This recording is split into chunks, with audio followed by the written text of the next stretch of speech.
this. I met this guy when we were shooting the movie, a documentary, that first shot down in San Diego. And he walked up to me at the convention and just said, "Hey, my name is Brian Lenzkes." And we stood there and had a great conversation. I may or may not have a scotch or two at me. It was late at night. And I really liked the guy. Started bringing him on the podcast. Everyone loves him there. I always love when he comes back on. And he and Tro Kalajian, Dr. Tro, started their own podcast. And you guys may want to go check that out whenever you get a chance. He just opened a new practice where he is working directly with people to try to get to them before they get sick. He's down at Low Carb MD San Diego. So go check that out. I won't take up any more of your time, Brian. Thank you for being on. Take it away. Yeah, Vinny, Andy, thanks for having me. This is awesome. This is so great to see the lineup you've had. I've been trying to geek out and take a look at some of the other speakers who are pretty awesome. Ben Bickman and Dr. Barry. You put me right after Dr. Barry. That's kind of brutal, man. He's a great guy. So yeah, we're excited. We're doing a lot down here in San Diego. We're very fortunate to have a lot of great docs who understand this stuff from a cardiology standpoint. Dr. Brett Scher. So this is kind of a testing ground right now in San Diego. We're really having a lot of doctors jump on board and patients learning. And so as a primary care physician, that's what I've been doing. I'm going to share a talk with you. Let's do a PowerPoint. I'm going to run through this like I do with my patients who come in.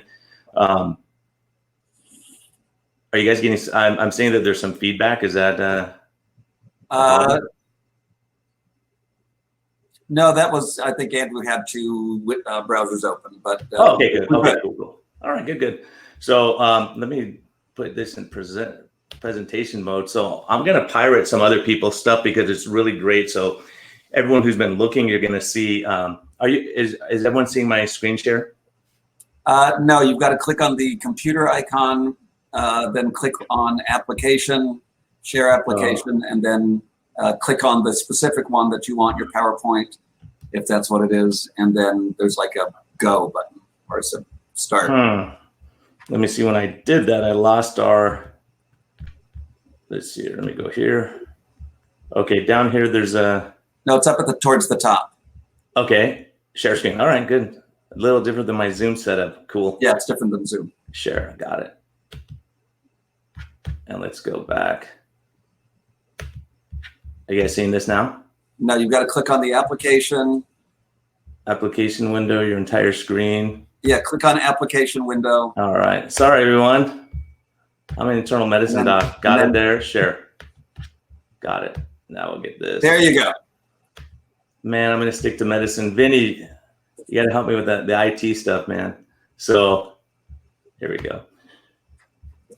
So I'm quitting my IT job. So basically, this is what we're talking about. Metabolic disease. This is a huge topic, and I know Ben Bickman's been really hammering this a lot. My disclosures, I have no financial interest in pharmaceutical industry. That will become abundantly clear. Practice general internal medicine in San Diego, California. I've been using low carb keto for about three and a half years now, and this is my dietary bias. Co-host of Low Carb MD podcast with a kid named Jason Fung. Megan Ramos is with us a lot, and Tro Kalajian.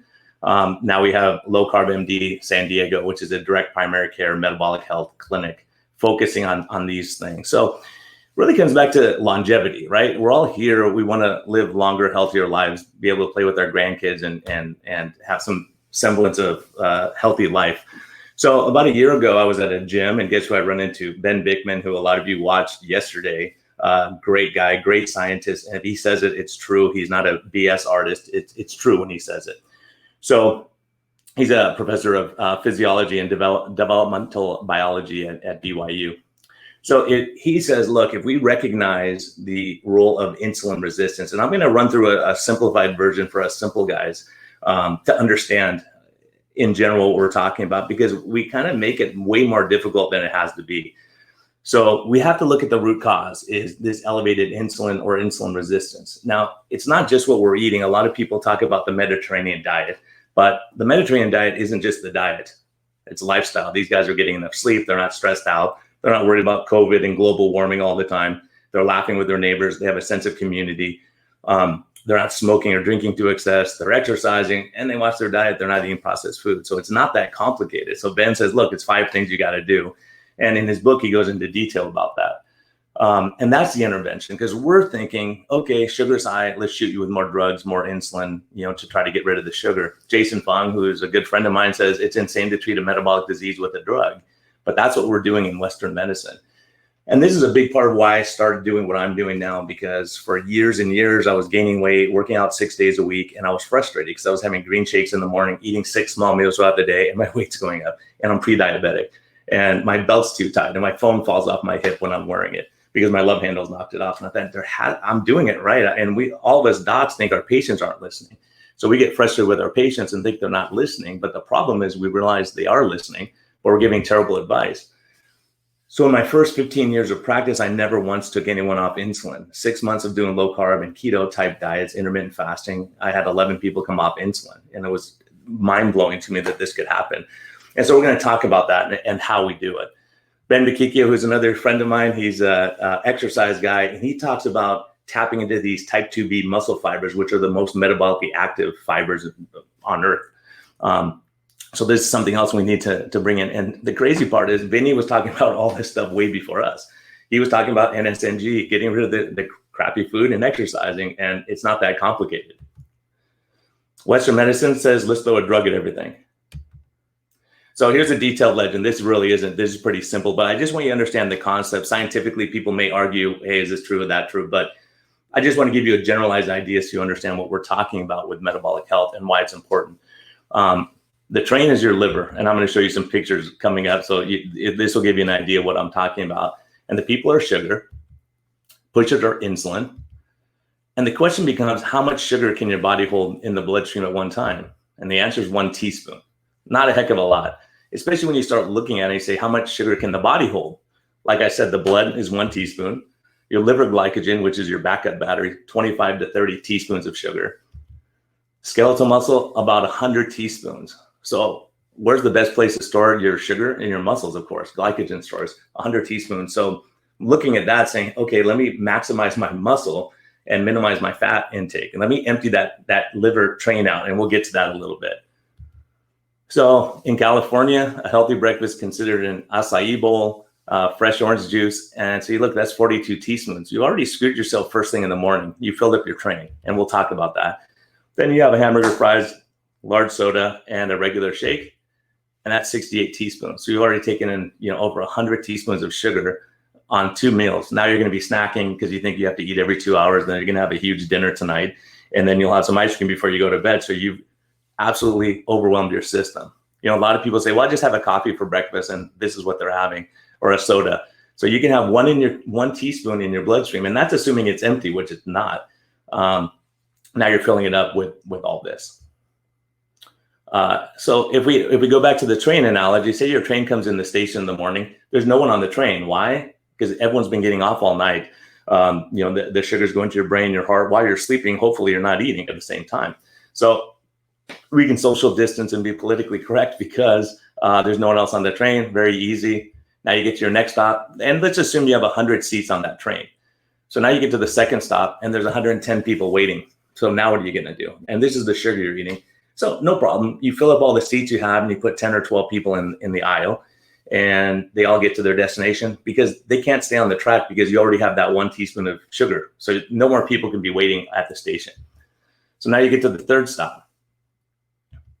And now you have a big problem. Now you have a Big Mac, fries, and a Coke and a shake, and you fill up your entire train. And now there's no more waiting. There's no more room. Even though you shove them in the aisles, there's no more aisle space. So you hire these 2 guys who are the pushers. And this is insulin. This is the key. This is what Ben Bickman's talking about, what Vinny's talking about. We can't get to the point where we're overfilling our train. Now you can fill up your train with 100 people or 120 people. That's fine. As long as you empty them out at some point, then you have more room to put more people on later on. But what we're talking about is you have to push more people on the train. So this is the ADA's diet. This comes by way of Dr. Unwin, one of my heroes in medicine. After 25 years of practicing standard care, he went to a low carb approach. And so he says, well, and really he learned from one of his patients, as did I. That's how I started getting into this realm and looking at it, because I had a patient who had success with lowering sugars and losing weight by intermittent fasting. So this is the ADA's recommended diet. A bowl of cereal, non-fat milk, a piece of toast. and some pure apple juice, or orange juice, whatever juice you want to drink. 21 teaspoons of sugar. Good luck. You've already filled your train first thing in the morning. And then what you have to do is shoot insulin to get rid of the extra sugar above that 1 teaspoon that you can have in your bloodstream. And there's another great one that Dr. Unwin just recently posted, looking at brown rice, white rice, white bread, brown bread. There's not much of a difference. So a lot of people say, well, I just eat quinoa. Well, look how much sugar is in that. So we really have to realize, now some of it's going to be released a little bit slower. For instance, a cup of spinach cooked has the same as a cup of strawberries, same amount of sugar. So you think, wow, like strawberries are sweet. So you start understanding it's not just the sweet level, because obviously French fries are loaded with sugar, but they don't taste sweet. So that's one of the things a lot of us get tricked by, and when we're metabolically sick as a result. So if you would have had broccoli or eggs, your train is empty still in the morning. So this is what we're doing. This is what the ADA and a lot of these organizations are recommending: having whole wheat toast, orange juice, banana in your cereal, that kind of stuff. And so this is what your train's saying first thing in the morning. Now you're jam packed and you're in trouble now because you've overfilled your train first thing. So what do? The only way out is you have to hire more pushers to shove more people on the train, because they cannot stay in the station. You have to get them out of this station. So what do? We hire more pushers, and that's insulin. So a lot of us are shooting insulin to get rid of the excess sugar that we're eating. Because if you think about it, if your train's empty, you don't need the pushers. So this guy does not want more people on his train, right? He's smashed up against the wall, the window. Probably has some smelly people around him, and he's jammed, and he's looking at the platform saying, oh my gosh, how many more people are getting on this train? So ADA has already said 50 grams of carbs with each meal. Why? When your sugar's 300, why do you need more people? Why do you need more people in this station when it's already packed with people? This guy doesn't want anyone else on his train. So this is one of the things we really have to understand and look at and say, okay, is sugar the enemy? Well, in small amounts, it's not going to be, but if you overfill your train and you're not exercising, you're not taking care of yourself, plus you're stressed, tense, not sleeping, all those things are going to affect metabolic health. And this is what we're looking at, is metabolic health, the big picture, not just one aspect of it. So this is a train in India. So what did they do? Well, this is the analogy of the body of shooting insulin all the time, or taking drugs to get the sugar out of the bloodstream. So when you look at the blood vessel, which is the train track, there's only a little bit of sugar there. So you say, we're doing a great job. But what you don't realize is you cause fatty liver disease, because once the train was full, you had to shove some of that sugar on top of the train. And a lot of people don't realize that high fructose diet, high glucose diet is the #1 cause of cirrhosis in the world now, passing alcohol for the first time in the history of man, because we're eating crappy stuff all the time and we're not emptying our trains ever, because we're always putting more people on the train if we're stopping 6 times to get people on the train. So this is fatty liver disease, a precursor to diabetes, and this is something we really have to look at. A lot of people listening have been diagnosed with fatty liver disease, and so the question is like, what do I do about it? And this was a huge, I'll tell you a little bit in a second, what Dr. Cybus, a bariatric surgeon, said and what he's doing with his research. Again, look on the bottom here, you can see broccoli and eggs. You're not going to put anyone on your train, it's empty. And then you have some leeway. If you want to have an apple later, or some strawberries or blueberries, you can get away with that if you're metabolically healthy. And the other thing we're finding is people who are metabolically healthier can get away with more carbohydrates because they have more storage units, right, to put the sugar in. So how do we solve this problem? You could have more trains. You could be like Shawn Baker, have a huge train, and I'll talk about that. He has a ton of muscle mass, so if he does have some extra carbs, which he doesn't, he would have the ability to get rid of that in the glycogen and not store it all in his liver and fat tissue. You could have fewer people waiting, which is less sugar intake, is what we're all talking about with NSNG. You could have fewer stops to bring people on, which is time-restricted eating. That's what Jason Fung has been pushing. We could have more people getting off the train, with like Ben DeKikio was talking about, and a lot of JT, a lot of these people are talking about exercise and activity and building muscle mass, because again, that's your biggest storage form of sugar in the form of glycogen. So the question becomes, will hiring more pushers fix the problem? It doesn't, because the train is full is the problem. Shoving more people onto the train is not the answer. It's shoving fewer people onto the train and letting the people get off the train. So this is Jeff. He was actually on the Low Carb MD podcast, great guy. But on the bottom picture here, he was in 2001, he was around 550 pounds. Then after a gastric bypass and not fixing the underlying sugar addiction, he was 679 pounds. But now he's in the 280 range. Why?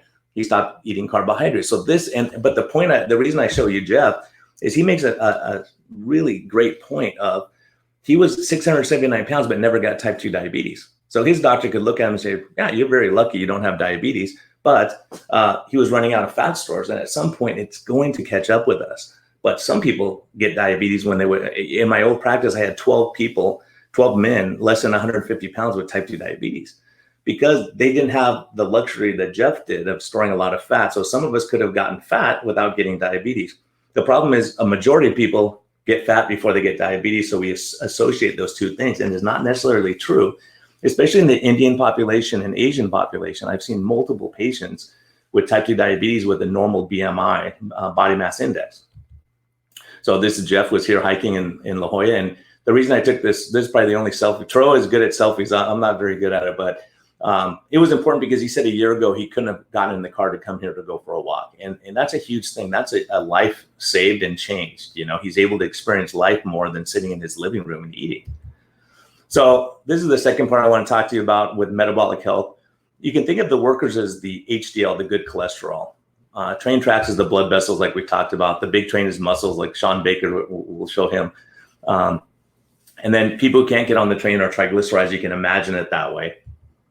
So if you have triglycerides that are getting elevated, we start looking at metabolic health. This is one of the big determinants of disease process. High triglycerides, we used to think, oh, we just worry about LDL, but we really do have to look at the HDL, triglycerides, LDL ratios, all these things. So a lot of you have been told by friends, family, experts that if you eat a low carb diet, you're killing yourself because you're going to have a heart attack. Well, let's look at that data a little bit rather than just going by our gut instincts, because it makes sense on the surface. So more triglycerides means your train is full. So if your triglycerides keep going up, that's a huge red flag marker.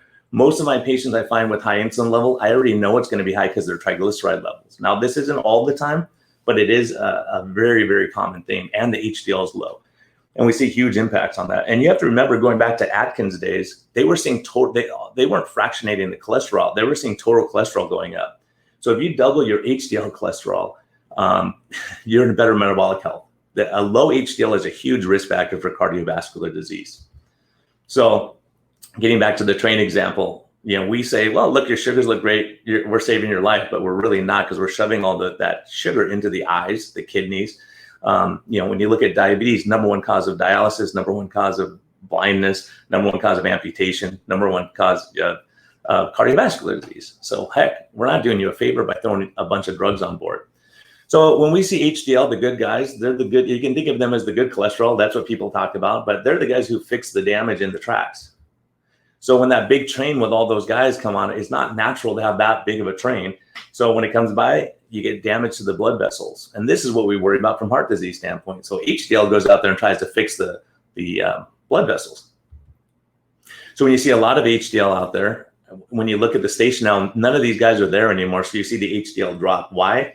They're out fixing the damage we did through smoking and alcohol and soda and all that kind of stuff. So this is a big take-home message saying, okay, how do I keep myself as healthy as I can? This goes back to what Ben Bickman says. This goes back to what Jason Fung is saying, what Vinny's saying, Dr. Barry, who just spoke. All of us are saying the same thing. It's like there may be different approaches to the same outcome, but we really have to look at having less damage to the tracks. We have to look at having fewer people on the train.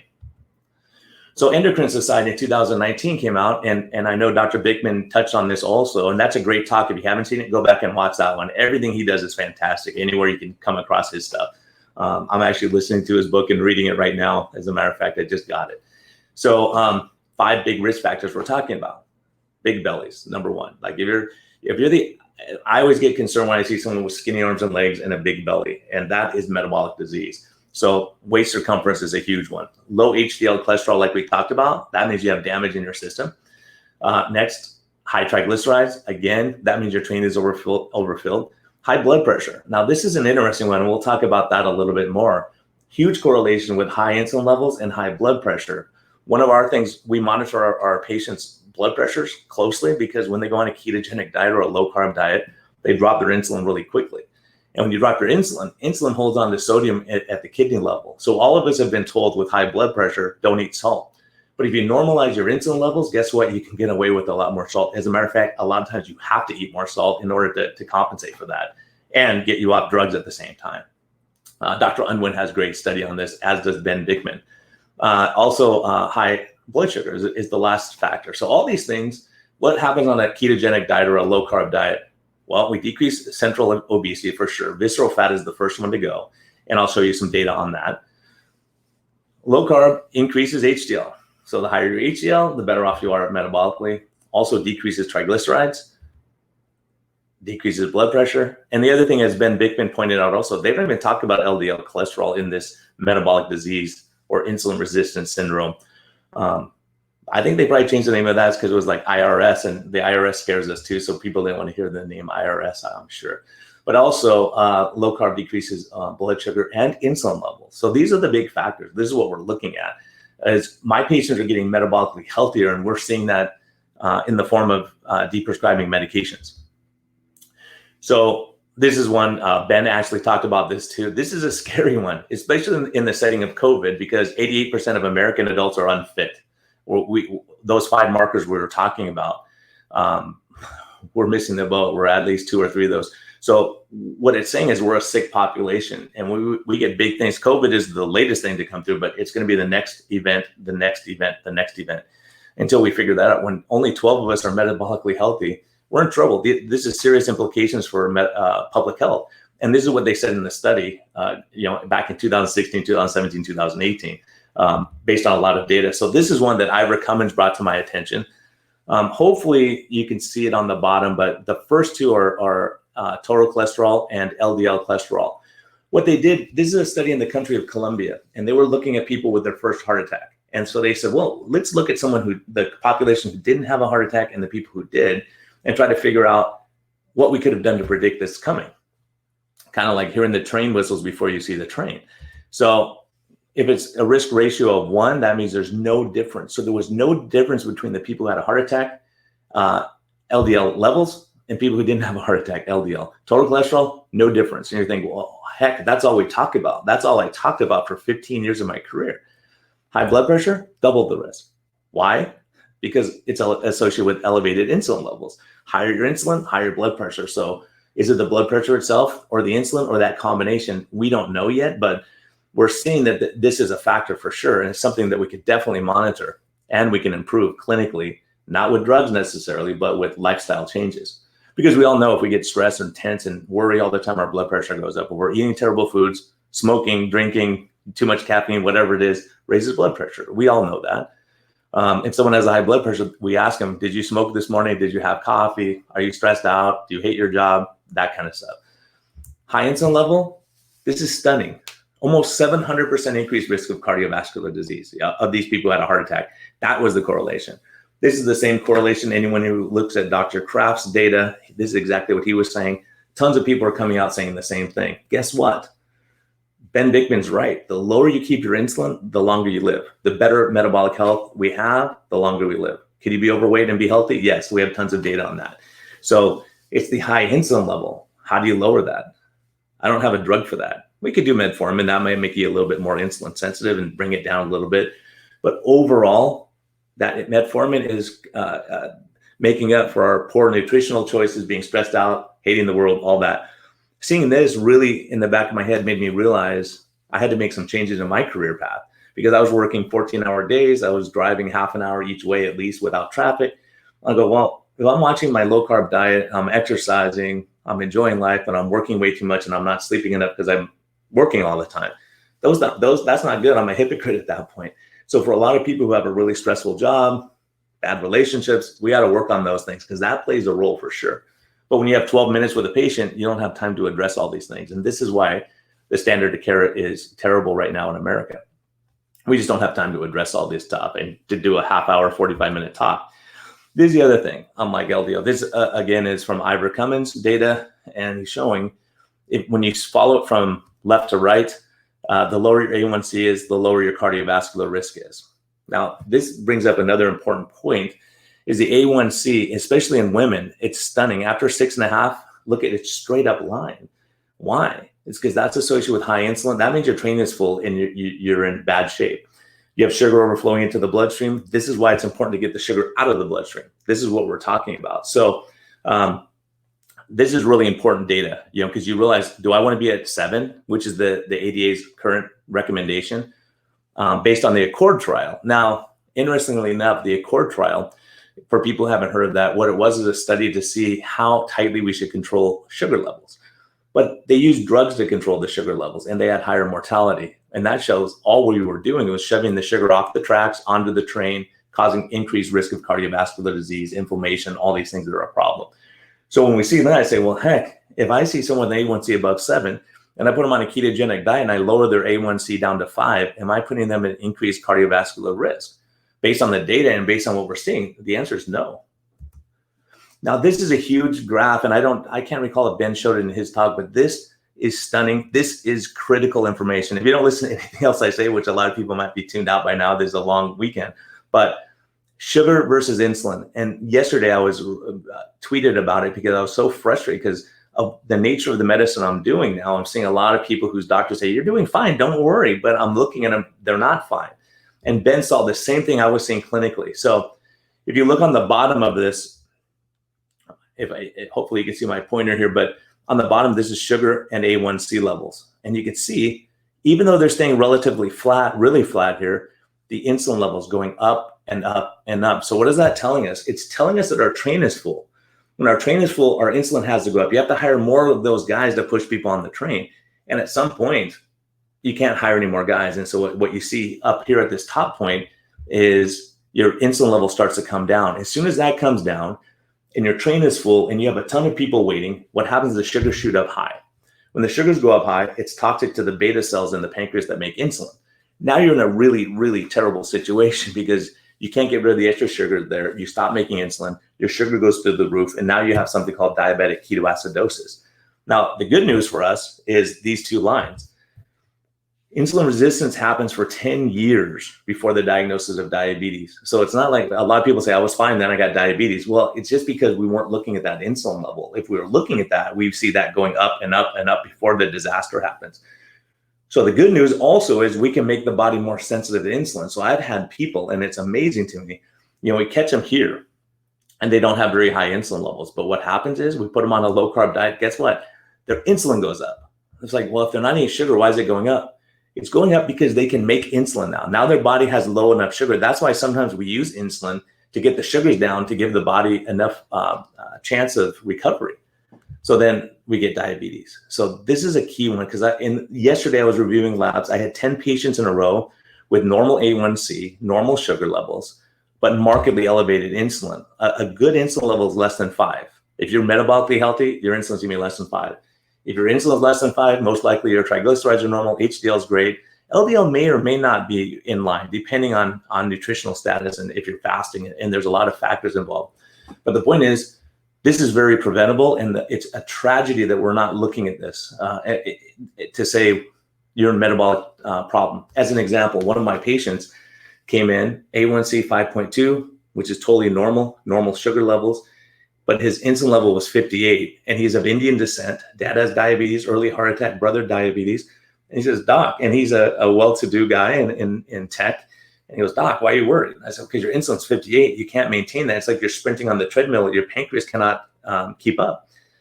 And I said, let's check it again in 3 months. 3 months later, his A1C went to 6.4, one Twinkie away from diabetes on a vegetarian diet. He's having non-bread, rice, mango, sugar stuff, sugar in his coffee, all that stuff. And he was eating a ton. So he was overwhelming his system.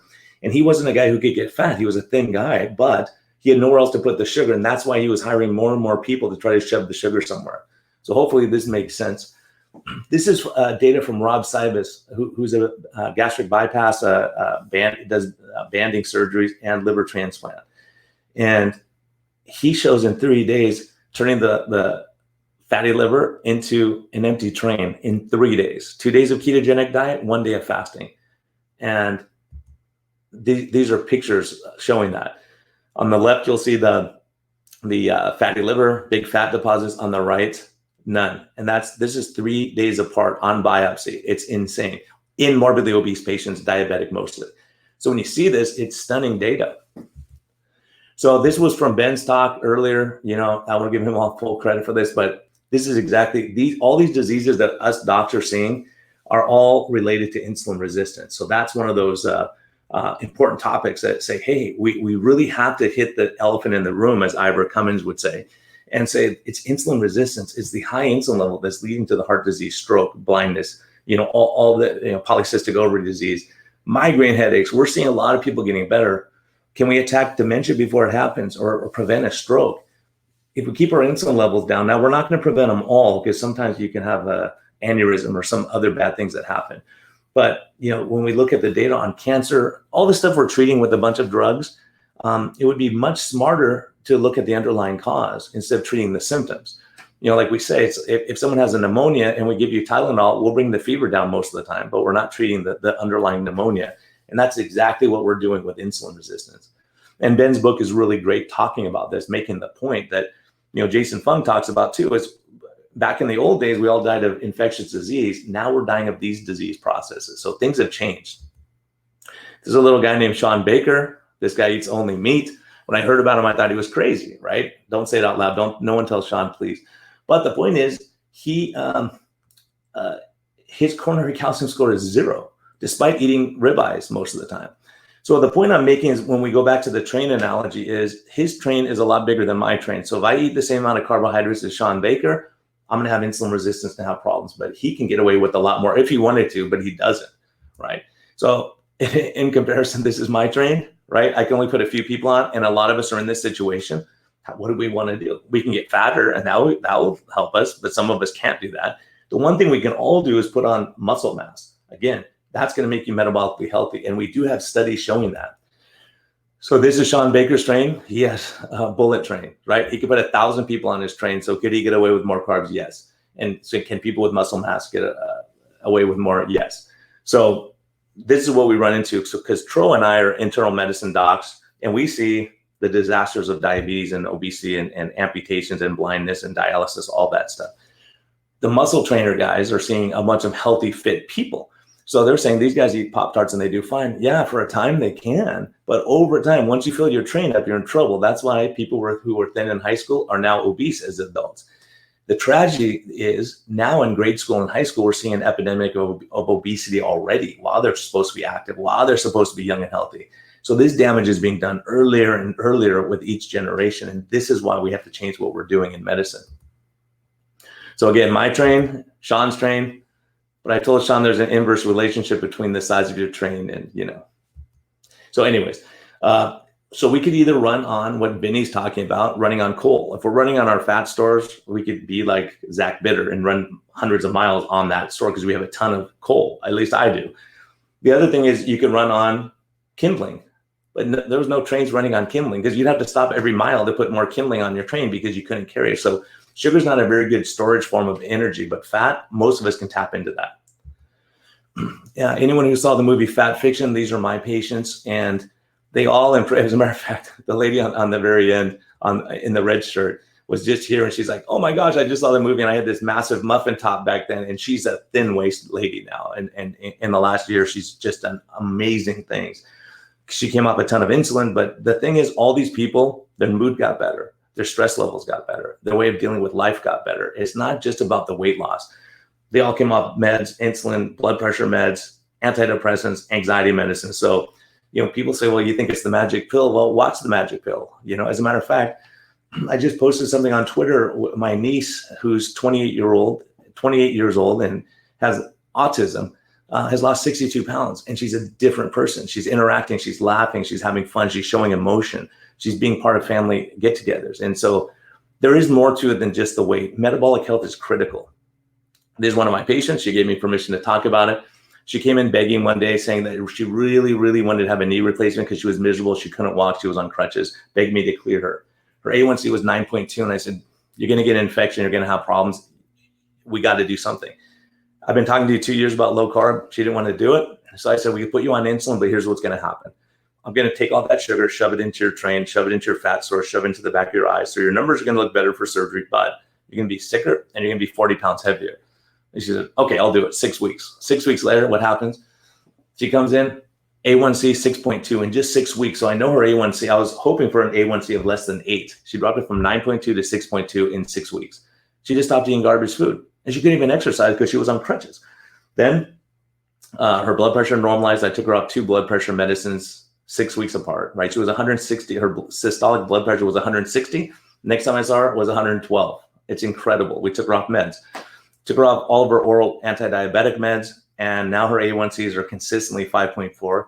The amazing part was she lost 18 pounds in 6 weeks. It was either 16 or 18 pounds. And I said, "You're clear for surgery. Great work." And she said, "Well," I said, "What?" She said, "My knee doesn't hurt. I'm going up and down the stairs. I'm hiking. I'm active. I'm exercising. I'm laughing more. My mood's better. I'm not worried about life." So to this date, she hasn't had knee replacement. She's still active and functional. But I think it's important for people to have hope in that. She decreased inflammation in her body. So who did I call? Ben Bickman. I say, "Ben, you're not going to believe this." And he started laughing. He said, "Brian, you should expect that. We see that all the time." So now we're all learning. Now the orthopedic surgeons are starting to understand, because they have a lot of people that they can't even get into surgery because they're metabolically a disaster. And we can fix that relatively quickly. I think in 6 weeks, we can really get people prepped and make them better for surgery. And a certain percentage of those people are never going to get surgery. So I'm hoping we get some studies on this. So hopefully this is helpful. I wanted to give you a quick run through of metabolic disease, what we're talking about, and just so you understand. So these are some of my resources, but I would highly recommend looking at Jason Fung if you're not familiar with his work, Ben Bickman, Ben Bakikio for workouts, and looking at those things and synthesizing it for you and seeing what works. Can you cut out just the processed sugar? Great. Then we'll go from there. Does intermittent fasting work? Yes. Some people can't start that way because they're metabolically sick. So, really I want the take home to be, I want you to look at that data on that insulin going up and up and up. The test, you can pay cash for it and get it at places $26, right? It's worthwhile so you know where you stand, because there's a lot of underweight people who are metabolically sick. So it's really important. You can't just look at someone to understand. So thank you. Thank you for listening and your attention. If you have a question, I'd love to answer them.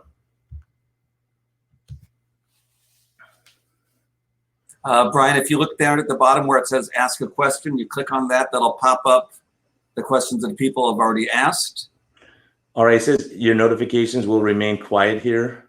No, so at the bottom it says call to action, then ask a question. Let me get out of my full screen here. All right, here we go. I'm back. All right. Prop it up. The ones at the top are the ones with the most interest. All right. Let's see here. Do I have to? So once you click on that, ask a question. The first question there is from Jamie. Okay, got it. Got it. Any thoughts on carnivore or meat-heavy diet? I'll tell you, that's an interesting topic. What I'm seeing clinically is people with major depression, anxiety, and we've had several people on our podcast. It's really helped them a lot to get their mood straight.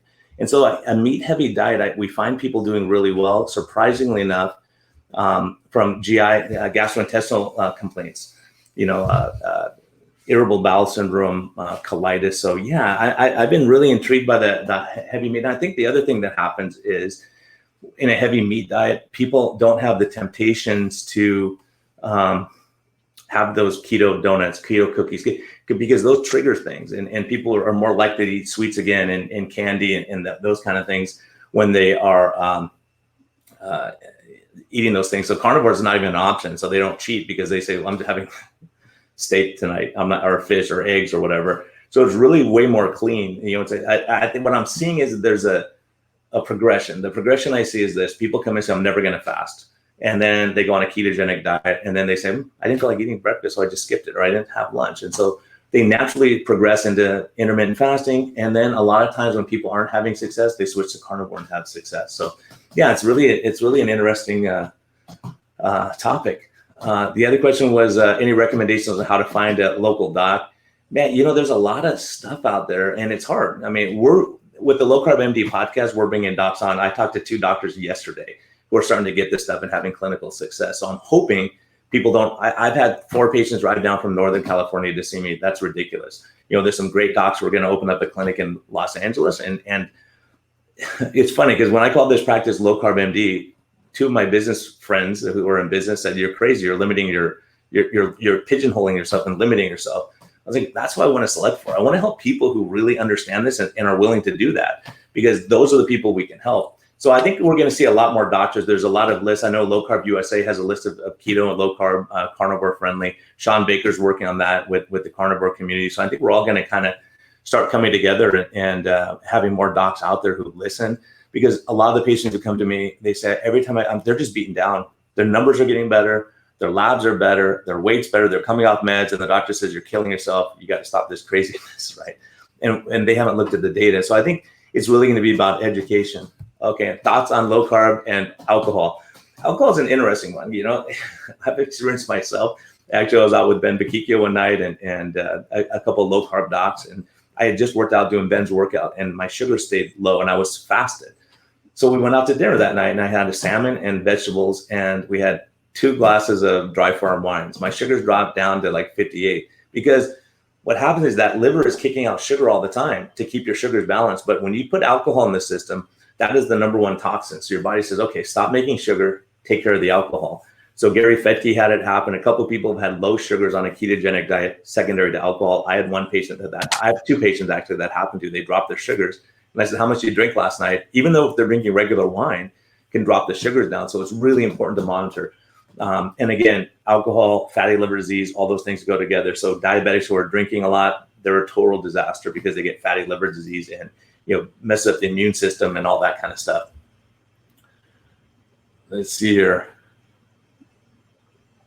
How long does it take to see improvement? That's a good question. You know, it does vary, and it really depends on how strict you are with the diet. Some people jump in, and I've seen triglyceride. One of my patients, triglycerides dropped from 1,500 to less than 120 in 6 weeks, right? And it may have happened sooner, but we don't check it that often. So it's a confusing picture. So when you understand that the science is, if I'm losing, and I did this experiment with myself. My LDL was creeping up on a ketogenic low carb diet, and I thought, I want to be safe, so let's look at this.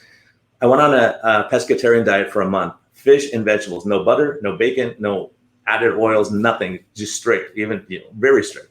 My LDL went at 40 points. Is it because of the diet? No, it's because I was in a weight loss mode. And when you're in weight loss mode, you have less energy in the system. Your body kicks more LDL into the system to run on, and you see a higher LDL cholesterol. So triglycerides drop very quickly. My triglycerides dropped, my HDL, everything got better. But when you're in a weight loss mode, no matter how you do it, whether it's a liquid diet, whether it's fasting, there's a lot of great data on that. Keto Dave, people will probably see him, at the cholesterol code talking about that. It's amazing when you start realizing, okay, if I don't eat anything, my LDL goes up. When I eat a lot of fat, my LDL goes down. And so, Siobhan Huggins has data on that, plus mood getting better. So yeah, we're learning a lot more. And I think that's a really important topic for sure. I've talked about the mental improvement with the mental improvements with low carb. Yeah, it's really amazing. And I at least got really lambasted on social media when that happened. A certain pediatrician actually that's in South Africa said, you guys are crazy for even considering this. And guess what? We had tons of people respond saying they quit alcohol, drugs, anxiety got better, stress got better. It was my clinical experience. I'm not saying it cures everything and throw all your meds away and we're going to cure your mood. But patients are self-reporting that they're feeling better. And, there's a lot of great research going on. I saw it in my own niece, totally changed her personality, by getting her diet right. She was living on goldfish, crackers, and gummy bears before. Now she's eating real food and she's interacting, and she's autistic. So it's pretty remarkable for the rest of us what we can do with depression, anxiety, and stress. And if you're a stress eater, and you take that stress, that inflammation, the brain away, the stress gets better and you're not a stress eater anymore. So that we're definitely seeing a lot of that time. And, again, watching the grains, watching those things are important. Experiencing hair loss, I haven't really seen that. I got gray hair, but I don't think it's from my diet. I think it's from the life stress I've been under with changing careers. But I don't, if you lost a lot of weight really quickly, that could be a possibility, right? That you, can start losing hair under any circumstances. So following the thyroid, following some of the electrolytes and making sure you're staying healthy. And then maybe liberalizing your diet a little bit if you're really having significant hair loss. Yeah, seed oils. I think that's an important one. I really do. I talked to some experts who say, man, maybe it's not as big of a deal as we think, but I'm seeing when people cut seed oils, they do better. I know I feel a lot better.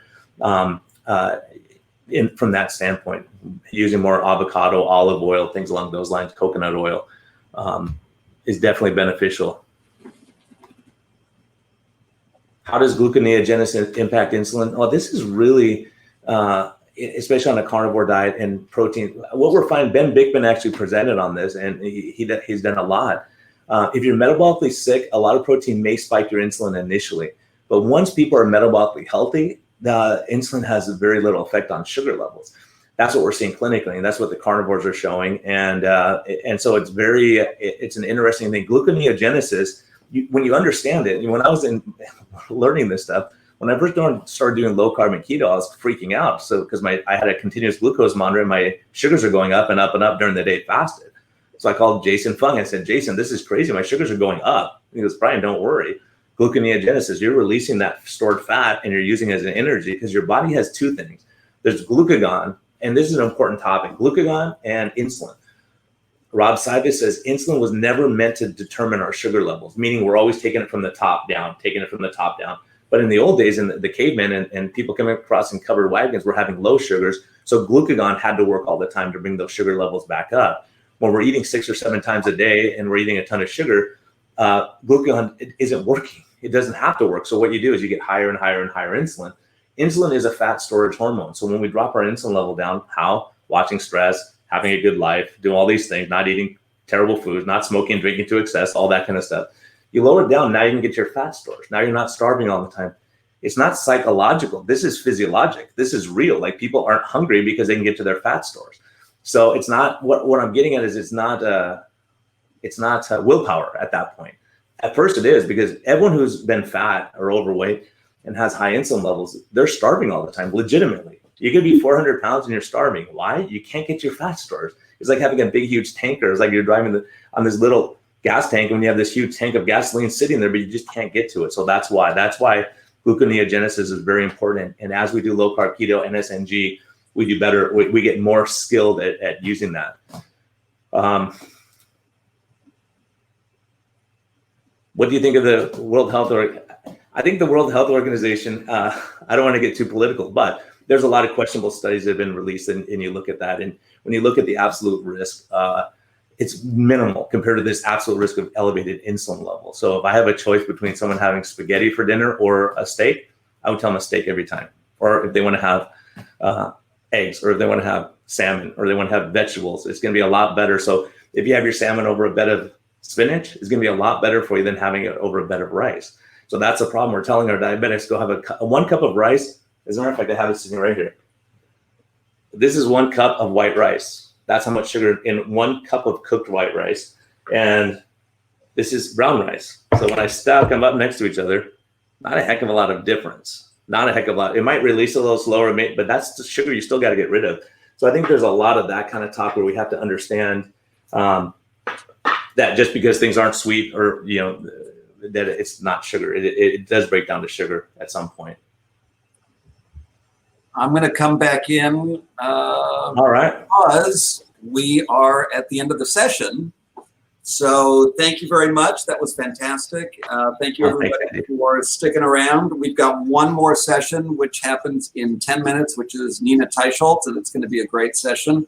Awesome. So once again, thank you very much, Dr. Brian, and everybody come back in 10 minutes.